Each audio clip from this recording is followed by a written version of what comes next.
ইউক্রেনের দখল করা ভূখণ্ড নিয়ে কোনো আপোষ নয়। বছরের শেষ সংবাদ সম্মেলনে পুতিনের কোনো আপোষ নয় বলার ঘোষণা। ইউক্রেনের দখল করা ভূখণ্ড নিয়ে কোনো আপোষ করা হবে না বলে নিজেদের অবস্থান পুনর্ব্যক্ত করেছেন রাশিয়ার প্রেসিডেন্ট ভ্লাদিমির পুতিন। গতকাল শুক্রবার মস্কোয় চলতি বছরের সর্বশেষ সংবাদ সম্মেলনে পুতিন এ মন্তব্য করেন। পুতিন বলেন, জেলেন্সকির বিভিন্ন বক্তব্য থেকে আমরা জানি তিনি ভূখণ্ড সংক্রান্ত বিষয় নিয়ে আলোচনা করতে প্রস্তুত নন। ইউক্রেনের প্রেসিডেন্ট ভলোদিমির জেলেন্সকি স্পষ্ট করে বলেছেন, তাদের সংবিধানে ভূখণ্ড হস্তান্তর নিষিদ্ধ করা হয়েছে। পুতিন দাবি করেন, তার দেশের সেনারা ইউক্রেনের যে 4টি অঞ্চলের ভূখণ্ড নিয়ন্ত্রণে নিয়েছে সেগুলো রাশিয়ার কাছে ছেড়ে দিতে হবে। পাশাপাশি 2014 সালে দখল করে নিজেদের দেশের সঙ্গে আনুষ্ঠানিকভাবে যুক্ত করা ক্রিমিয়ার দাবিও ইউক্রেনকে ছেড়ে দিতে হবে।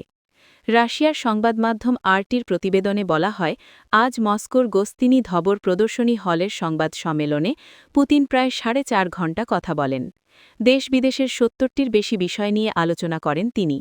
সংবাদ সম্মেলনে বিদেশি গণমাধ্যমের সাংবাদিকেরাও অংশ নেন। সাংবাদিকের পাশাপাশি পুতিন ফোনে রুশ নাগরিকদের বিভিন্ন প্রশ্নেরও উত্তর দেন। ফোন, খুদে বার্তা এবং সামাজিক যোগাযোগ মাধ্যম ব্যবহার করা 2 লাখের বেশি। পাকিস্তানের ওয়াজিরিস্তানে সন্ত্রাসী হামলায় নিরাপত্তা বাহিনীর 4 সদস্য নিহত। পাকিস্তানের খাইবার পাখতুনখাওয়া প্রদেশের উত্তর ওয়াজিরিস্তানের বহিয়া এলাকায় সন্ত্রাসীদের হামলা প্রতিহত করতে গিয়ে নিরাপত্তা বাহিনীর 4 সদস্য নিহত হয়েছেন।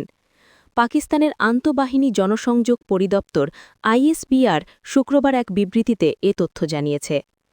নিরাপত্তা বাহিনীর নিহত 4 সদস্য হলেন 42 বছর বয়সী হাবিলদার মোহাম্মদ ওয়াকাস, 38 বছর বয়সী নায়েক খান ওয়াইজ, 25 বছর বয়সী সিপাহী সুফিয়ান হায়দার এবং 32 বছর বয়সী সিপাহী রিফাত। আইএসপিআরের বিবৃতিতে বলা হয়েছে, ভারতীয় প্রক্সি ফিতনা আল খাওয়ারিজের সঙ্গে সংশ্লিষ্ট সন্ত্রাসীরা শুক্রবার বইয়া এলাকায় একটি নিরাপত্তা ক্যাম্পে হামলা চালিয়েছে। সন্ত্রাসীরা ক্যাম্পের নিরাপত্তা বেষ্টনী ভেদ করার চেষ্টা করে। তাইওয়ানে এক ব্যক্তির ছুরিকাঘাতে 3 জন নিহত। তাইওয়ানের রাজধানী তাইপের একটি বাণিজ্যিক এলাকায় সন্ত্রাসী হামলায় 3 জন নিহত হয়েছেন। ওই হামলাকারীর এলোপাথারি ছুরিকাঘাতে ওই 3 জন নিহত হন। এ সময় পালাতে গিয়ে সন্দেহভাজন হামলাকারীর মৃত্যু হয়েছে। আজ শনিবার পুলিশ একথা জানিয়েছে। পুলিশ জানিয়েছে, ওই ব্যক্তির নাম চ্যাং ওয়েন, 27। তিনি উত্তরাঞ্চলের তাইওয়ান শহরের বাসিন্দা। শুক্রবার সন্ধ্যায় হামলার পর পুলিশ তাকে ধাওয়া করে। এ সময় পালাতে গিয়ে ভবন থেকে পড়ে মারা যান তিনি।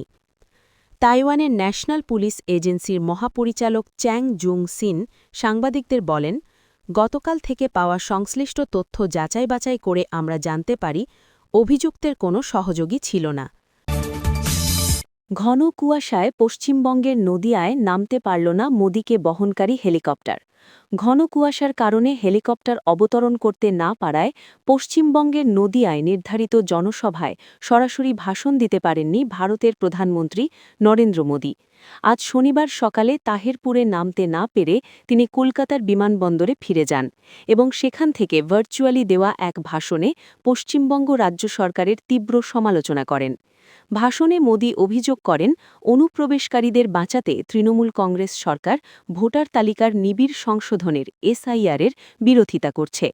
পশ্চিমবঙ্গ রাজ্যের বর্তমান পরিস্থিতি তুলে ধরে মোদী বলেন, এই বাংলায় এখন মহা জঙ্গল রাজ চলছে। এই জঙ্গল রাজ থেকে বাংলা বাঁচতে চায়।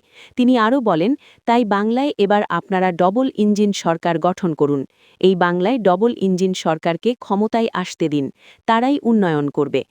বিহারের সাম্প্রতিক বিধানসভা নির্বাচনে বিজেপির জয়ের প্রসঙ্গ টেনে মোদী বলেন, বিহার বাংলা জয়ের পথ তৈরি করেছে। বিহারের জঙ্গল রাজ বিদায় নিয়েছে, এবার বাংলাও জঙ্গল রাজ থেকে মুক্তি চায়, উন্নয়নের বাংলা গড়তে চায়। মোদী আরও সিরিয়ায় আইএসের বিরুদ্ধে যুক্তরাষ্ট্রের ব্যাপক হামলা। সিরিয়ায় আইএস জঙ্গি গোষ্ঠীর বিরুদ্ধে ব্যাপক হামলা চালিয়েছে মার্কিন সামরিক বাহিনী। সামাজিক যোগাযোগ মাধ্যম এক্সে দেওয়া এক বিবৃতিতে যুক্তরাষ্ট্রের সেন্ট্রাল কমান্ড সেন্টকম জানায়, অপারেশন হক আই স্ট্রাইক শুক্রবার স্থানীয় সময় বিকেল 4টায় শুরু হয়। দেশটিতে মার্কিন বাহিনীর ওপর প্রাণঘাতী হামলার জবাবে এই অভিযান পরিচালনা করা হয়। ব্রিটিশ সংবাদমাধ্যম বিবিসি এই খবর জানিয়েছে। সেন্টকমের ভাষ্য অনুযায়ী অভিযানে শতাধিক এমন অস্ত্র ব্যবহার করা হয়েছে যা আইএসের পরিচিত অবকাঠামো ও অস্ত্রঘাঁটিকে লক্ষ্য করে নিক্ষেপ করা হয়।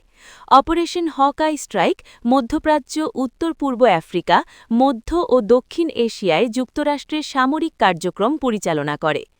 ১৩ ডিসেম্বর সিরিয়ার পালমিরা শহরে আইএসের এক অতর্কিত হামলায় ২ মার্কিন সেনা ও এক মার্কিন বেসামরিক দোভাষী নিহত হওয়ার পর এই অভিযান চালানো হয়।